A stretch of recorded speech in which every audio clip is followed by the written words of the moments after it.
नमस्कार दोस्तों, आशा करता हूं आप लोग अच्छे होंगे। ये वाला वीडियो थोड़ा सा आपके दिल को सुकून पहुंचा देगा और आप थोड़ा रिलीव महसूस करोगे, क्योंकि आप मत जानना चाहते थे केंद्र सरकार का कि आखिर क्या है। क्योंकि सुशांत सिंह राजपूत का केस पूरे देश का मुद्दा बन चुका है।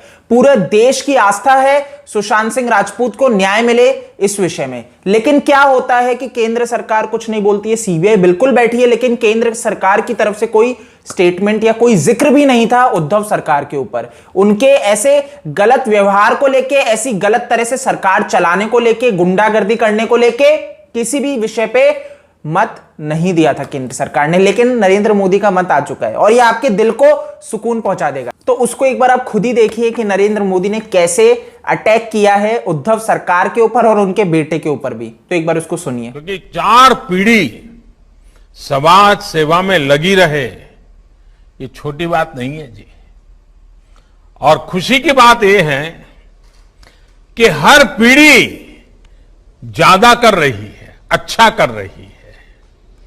वरना हम जानते हैं कुछ पीढ़ियां ऐसी हैं, एक पीढ़ी के बाद दूसरी पीढ़ी थोड़ी कम ताकतवर नजर आती है, तीसरी पीढ़ी और कम नजर आती है और धीरे धीरे डिटोरेशन दिखता है।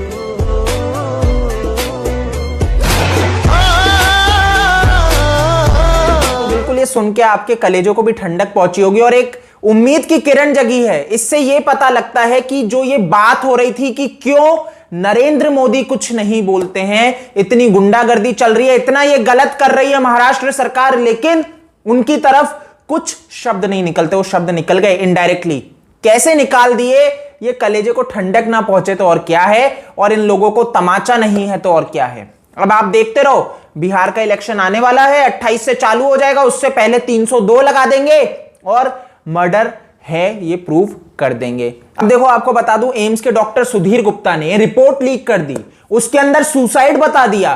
पूरी देश की जनता को रोष हुआ, लेकिन कुछ न्यूज चैनल जश्न मनाने लगे, जैसे कि इंडिया टुडे, आज तक, ये सब जश्न मनाने लगे। लेकिन क्या होता है, ये फंस जाते हैं खुद ही अपने जश्न के अंदर। सुधीर गुप्ता फंस जाते हैं, इंडिया टीवी ने बहुत मदद की लेकिन फंस गए।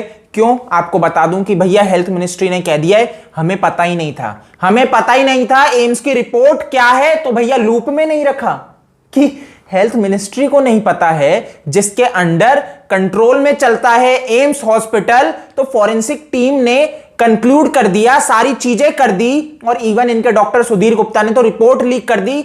हेल्थ मिनिस्टर को नहीं पता है, मिनिस्ट्री को नहीं पता है और सीबीआई को नहीं पता है। तो ये क्या चला, इसके ऊपर अब इन्वेस्टिगेशन बैठेगी डॉक्टर सुधीर गुप्ता के ऊपर कि आखिर इन्होंने ये लीक कैसे कर दी, कौन इनको ये अधिकार दे रहा है, किसके दबाव में ये ऐसा काम कर रहे हैं। क्योंकि देखो, परिवार को रिपोर्ट नहीं सौंपी गई और आप मीडिया को सौंप देते हो।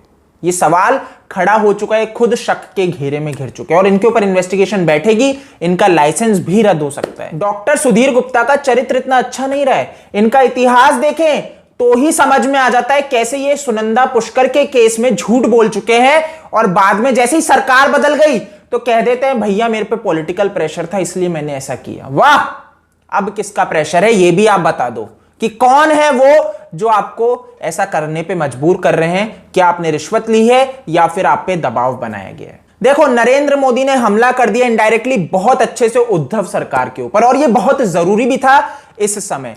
तो ये तो बहुत अच्छे से क्लियर हो जाता है नरेंद्र मोदी किसी मूड में नहीं है शिवसेना के साथ समर्थन लेने में या इनके साथ कोई डील करने में। ये बहुत अच्छे से इन्होंने क्लियर कर दिया, जो पब्लिक जानना चाह रही थी और जो बात चल रही थी, जो एक दबाव बन रहा था सरकार के ऊपर, केंद्र सरकार पे, कि क्या शिवसेना से कोई डील कर ली है बीजेपी ने, तो उसका खंडन हो जाता है। अब दिशा सल्यान की थोड़ी सी बात कर ले। आपको जैसे कि मैंने पहले भी बताया, वापस बता देता हूं कि भाई पॉजिटिव जा रहा है कि दिशा सल्यान का केस भी अब सीबीआई हैंडल कर सकती है, क्योंकि सुप्रीम कोर्ट ने रजामंदी दिखाई है, इंटरेस्ट दिखाया इस केस में। कैसे?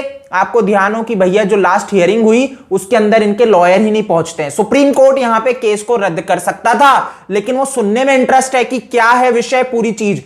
और आपको ध्यान होगा सुप्रीम कोर्ट पहले सुशांत के केस को भी सीबीआई को सौंप चुका है, और ये आप सब जानते हैं अच्छे से कि सुशांत और दिशा का केस आपस में लिंक करता है और इसको सीबीआई सुनना चाह रहा है। और अगर उसको लगता है मुंबई पुलिस की कमियां हैं, जो हैं बहुत अच्छे से ऑन रिकॉर्ड है कि वो कैसे झूठ बोलता है, फाइल्स डिलीट हो गई, दिशा सल्यान की बॉडी को कपड़े पहने हुए थे लेकिन जो पोस्टमार्टम रिपोर्ट लीक हुई मीडिया में, उसके अंदर पता लगता है कि भाई कपड़े ही नहीं थे, उसके अंदर यह पता लगता है कि भाई इनके जो प्राइवेट पार्ट्स हैं वहां पे चोट थी, तो यानी कि इनका रेप हुआ था। यह सवाल खड़ा होता है इन रिपोर्ट्स को देखते हुए। तो भाई सीबीआई के पास तो ये केस जाना है और सुप्रीम कोर्ट के जो जज हैं वो इस विषय में अब अपना निर्णय लेंगे, जिसकी हियरिंग नेक्स्ट वीक है।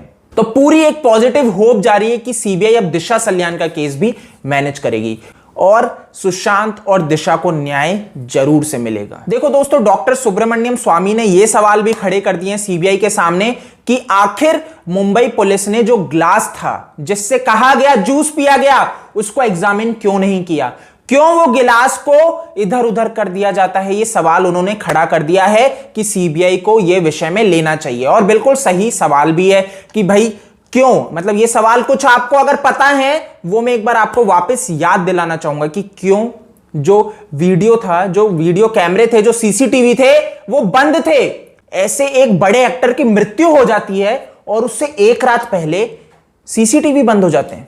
सबको पता है रात को एक पार्टी हुई थी, सारे न्यूज चैनल पे चला था। सिद्धार्थ पिठानी कहता है रिपब्लिक के कैमरे पे जो लोग उपस्थित थे, मैंने सीबीआई को नाम बता दिया है। तो आखिर क्यों एक रात पहले ही सीसीटीवी कैमरे बंद हो जाते हैं? कौन लोग आए थे? क्या निर्णय निश्चय करके आए थे कि सुशांत को जाके मारना ही है? यह निश्चय था, तभी तो भाई कैमरा बंद हो गए, सीसीटीवी बंद हो गए। दिशा सल्यान के सीसीटीवी एक दिन पहले क्यों बंद हो गए?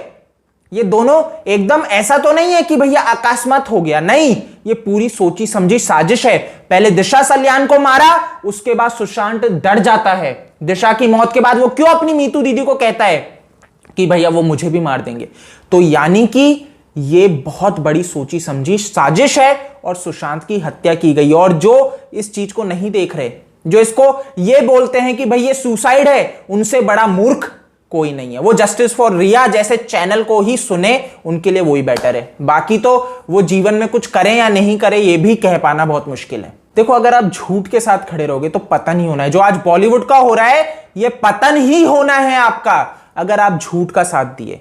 अगर आप सच के साथ रहोगे तो आप जीवन में राइज करोगे। आप अपने जीवन में उतार लो कि भाई सच का साथ देना है या झूठ का साथ देना है, राइज करना है या भैया पतन में जाना है, या आप विचार कर लो। इस वीडियो में इतना ही है। आप मेरे को फेसबुक, ट्विटर, इंस्टा पे फॉलो कर सकते हैं। OASKD मेरा यूजर नेम है। जय हिंद।